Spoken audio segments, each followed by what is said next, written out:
कि झूठा मुकदमा में फंसाया गया था, वो FIR से बेल के ट्रांजिट रिमांड क्यों दे दिया सर? क्योंकि वहाँ पर बेल का सुनवाई वहीं पर होना है, यहाँ नहीं होगा। नहीं बेल का सुनवाई का जुरिडिक्शन यहाँ, चूंकि केस गाजियाबाद में था तो बेल वहीं पर होगा, सुनवाई वहीं पर उनको भेजा। तो आप लोगों ने कोशिश की कि उनको ट्रांजिट रिमांड ना दिया जाए?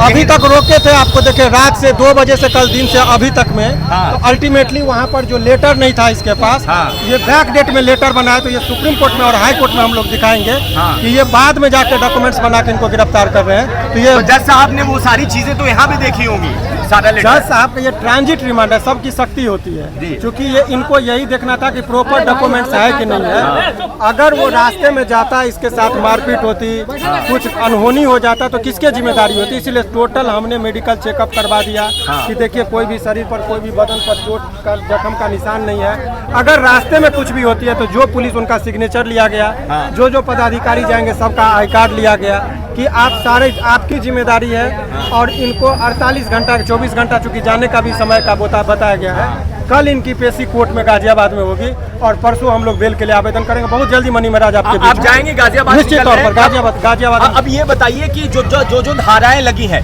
कितना मुश्किल इनके लिए हो सकता है? धारा कौन कौन सी है ये बता दीजिए। एक फैशन हो गया है, लड़का लड़की लिविंग रिलेशन में दोस्ती करेंगे, 3-4 साल साथ में रहेंगे, तो उस टाइम में कुछ नहीं होगा, और जरा सा खटपट होगा तो रेप का इल्जाम लगाएंगे, लड़का जेल जाता है। ठीक है, रोशन रोही के मामले में आपने देखा था जी, अभी बहुत सारे लोगों पर इस तरह के आरोप लगते रहे हैं। तो ये धारा कौन कौन सा है? पॉस्को एक्ट है क्या? नहीं, चूंकि लड़की मेजर है। हाँ। अब वो एक तरफ करे कि हमारी शादी हो गई तो 376 कैसे लगा, अपने ही पत्नी से तो दुष्कर्म का मामला बनता नहीं है। तो बहुत सारे इसमें लीगल इशू थे जिस पर सारी बातें हुई है, और विस्तार से FIR की कॉपी हमारे ऑफिस में है, वहाँ पर आइए। का भी मामला है, गौमांस का मामला है, जो भी चीजें हैं वो FIR में है। FIR में तो कुछ भी लगा देंगे आप। अगर मान लीजिए FIR में हमारे साथ अभी बात हो रही है, अगर हम आपको कह दें कि आप आए और हमको बंदूक से गोली मार दी, तो यहाँ CCTV कैमरा का अवलोकन होता है, घटनास्थल पे जो लोग देख रहे हैं उनसे पूछा जाता है कि इस तरह की वारदात हुई, तो कहेगा नहीं। लेकिन FIR में तो तत्काल यही बातें होती है कि भाई ये यहाँ पर गोली चला, बंदूक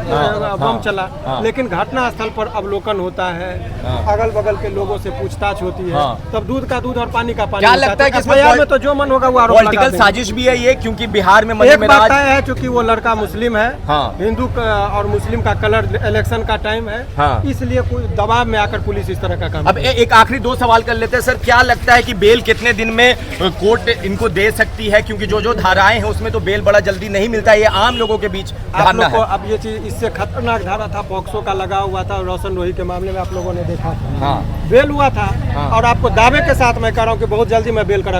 1 हफ्ते के अंदर उनको बाहर